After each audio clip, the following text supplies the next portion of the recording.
This is unbelievable. New leaked images from the Qatar Grand Prix have forced the FIA to open a fresh investigation into Lewis Hamilton's Ferrari, and what they found inside the data has left the entire paddock in shock. The images reveal a structural flaw so serious that Hamilton's performance now looks less like a bad weekend and more like a car fundamentally broken at its core. These new findings explain why Hamilton struggled for pace, why the Ferrari felt unpredictable, and why he called the car impossible to drive during the race. Stay with me, because what the FIA is uncovering could reshape the entire future of Ferrari.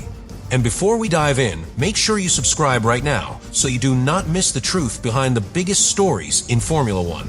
The FIA investigation began after Ferrari submitted post-race feedback indicating that Lewis Hamilton experienced extreme instability throughout the Qatar Grand Prix. Hamilton finished in 12th place, and his teammate Charles Leclerc finished only slightly better in 10th. Both drivers described the Ferrari SF25 as lacking grip, balance, and aerodynamic consistency. According to the leaked internal photographs referenced in the FIA request, engineers discovered a millimetric disconnect between the floor and the rear suspension mounting, a flaw that would directly compromise downforce generation across high-speed corners. Hamilton's difficulty became clear from the very first laps. He started deep in the grid after Ferrari broke park firm overnight attempting to fix the car. Even on the hard tires, Hamilton could not keep the car stable. The images provided to the FIA show a structural stress pattern on the rear floor that corresponds precisely with the symptoms Hamilton reported. When the car entered medium and high-speed corners, the downforce stalled, creating sudden understeer on entry followed by violent snapping on exit. This behavior mirrored the porpoising era of 2022 and destroyed driver confidence instantly. The FIA also reviewed Hamilton's radio messages, which paint a bleak picture. Hamilton said the car was unstable everywhere and impossible to control. Midway through the race, he told the team the rear and was stepping out without warning. After crossing the finish line, he admitted with resignation that there was simply no speed in the car. The FIA considers these comments critical because they align precisely with the aerodynamic inconsistencies shown in the leaked images. These images indicate distortion in a structural component that should remain stable throughout the entire load cycle. Ferrari's pace comparison added even more urgency to the inquiry. The FIA examined timing data, showing that the Ferrari SF25 was between 1 second and more than 1 second slower per lap compared with the McLaren and Red Bull.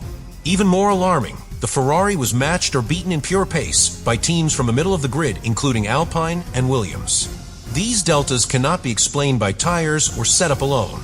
They point specifically to the aerodynamic disconnect visible in the leaked images, which the FIA now believes may have developed earlier in the weekend without being detected. Leclerc confirmed the same symptoms. He shouted through the radio that the car had zero grip and later described the performance as embarrassing. The FIA noted that both drivers independently reported identical sensations.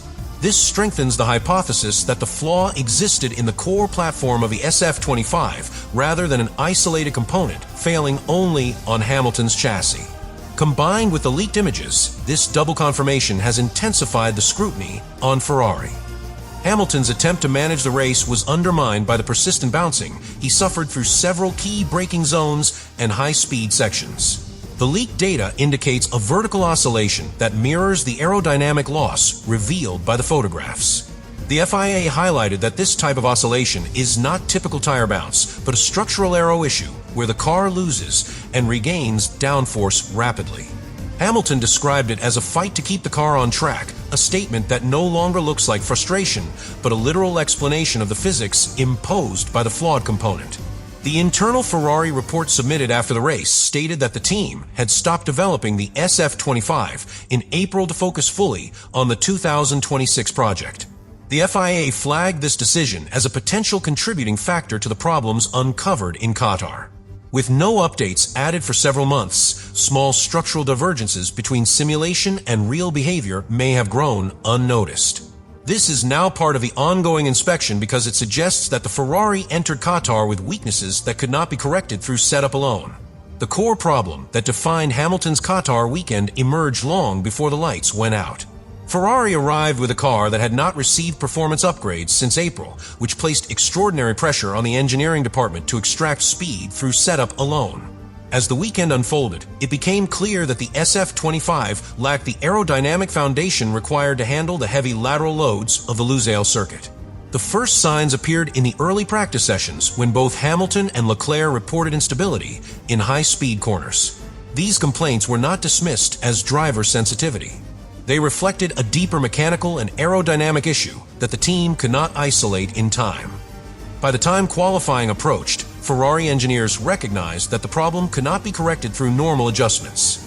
The team made the decision to brake park firm, a drastic measure that highlights how far the car had drifted from its intended behavior. This move forced Hamilton to start from the back of the grid. The problem became structural rather than strategic. When the FIA reviewed the leaked images of the rear suspension area, they found evidence of a floor-to-suspension misalignment that would disrupt downforce generation. The FIA noted that such damage would cause unpredictable loss of grip at high speed, something Hamilton reported consistently throughout the weekend. As the race began, Hamilton's problems intensified. The front tires refused to enter their optimal temperature range, leaving him with insufficient front-end grip. At the same time, the rear of the car suffered from sudden instability that made corner exits unpredictable. According to the FIA analysis, this behavior was consistent with a car losing aerodynamic load mid-corner, which creates a vicious cycle where the driver must compromise entry speed and throttle application. Hamilton's radio messages captured the severity of the issue when he said the car was unstable everywhere. These words reflect the scale of the underlying technical failure. The problem worsened with every lap because the SF25 was unable to maintain consistent tire temperature.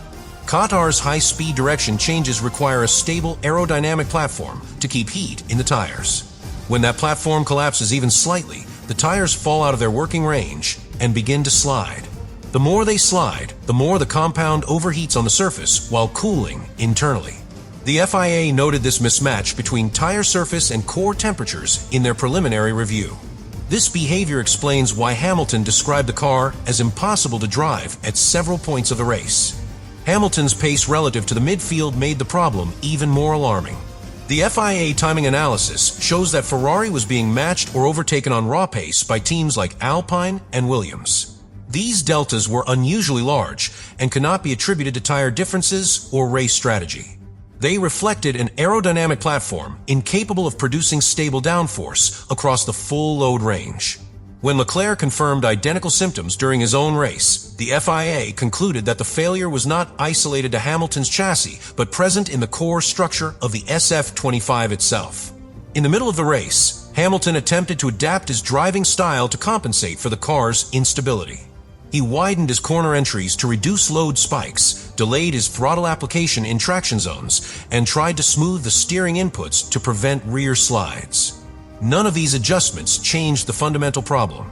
The FIA pointed out in its findings that no driver could compensate for the aerodynamic loss shown in the leaked images. The issue was not one of technique. It was mechanical and structural at its foundation, leaving Hamilton without the tools to race competitively. By the final laps, the problem had evolved into a complete collapse of Ferrari's race execution capabilities. Hamilton crossed the line in 12th place with a car he believed was unsafe to push. Leclerc finished only slightly ahead in 10th, reinforcing the scale of the underlying flaw. The FIA investigation now focuses on the aerodynamic inconsistencies revealed in the leaked images, the internal Ferrari acknowledgement that the SF25 was no longer developing, and the failure to detect the structural deviation earlier in the weekend. This combination of issues created the worst Ferrari performance of the season and raised the question of whether deeper engineering vulnerabilities remain hidden within the car. The engineering challenge facing Ferrari in Qatar began before the cars even rolled onto the grid. Once the team discovered that the SF25 required a park-firm breech to remain drivable, it became clear the engineers were working against structural limitations rather than setup imperfections. The leaked images sent to the FIA showed an irregular load transfer pattern across the rear suspension mounts, a symptom of an aero-mechanical disconnect. When a Formula One car begins to flex or settle outside its predicted tolerances, even by small margins, the airflow beneath the floor becomes chaotic. Ferrari's engineers were forced to choose between preserving the baseline setup or altering it aggressively to counteract the instability. Neither choice addressed the root cause, which magnified the pressure inside the garage. During the race, the engineers were locked into a reactive posture. Every lap provided more evidence that the car was not behaving within its expected operating window. The telemetry showed unpredictable spikes in yaw instability, meaning the car rotated unevenly mid-corner. This type of behavior can be caused by a sudden loss of downforce on one side of the floor, a possibility supported by the stress pattern shown in the leaked images. Ferrari's engineering team attempted to resolve it through differential adjustments, rear wing stability mapping, and small shifts in brake migration. These are normally effective tools, but in this case they only mask the symptoms rather than treating the failure. At the same time, the hybrid system became a secondary complication. Harvesting energy effectively depends on the stability of the car under braking. Because Hamilton could not brake at the usual thresholds, the energy recovery system behaved inconsistently. The engineers attempted to increase harvesting to compensate, but this approach cooled the brakes and further destabilized the tires. The FIA noted that Hamilton's radio messages included several references to inconsistent braking feel, a direct indicator that the hybrid system and aero platform were working against each other. This placed the engineers in a corner where every attempted fix risked worsening another critical system. As the race progressed, the team focused heavily on tire temperature corrections. The hard compound requires a stable aerodynamic base to generate heat. When that stability is absent, the tires experience thermal separation, where the surface overheats while the internal core cools. The engineering team tried to resolve this through instructions to Hamilton to alter his corner entry speeds and to reduce sliding through the middle phases of the lap. These changes served only to reduce the severity of the symptoms. They could not deliver the unity between surface and core temperature that a competitive tire window requires. Ferrari's engineers were now fighting the physics of the car rather than guiding it. The degradation curve forced Ferrari into defensive mode. Their models predicted that Hamilton's tires would degrade faster than expected because the car's instability forced the tires into repeated micro-slides. These slides create heat spikes that accelerate surface wear and reduce structural grip. The engineers monitored the sector times and saw the regression unfold exactly as their models predicted. Their attempts to compensate by adjusting fuel targets and engine mode profiles offered small improvements but could not reverse the underlying aerodynamic fault. The FIA included these attempts in its analysis as evidence that the engineering team exhausted all available in-race solutions.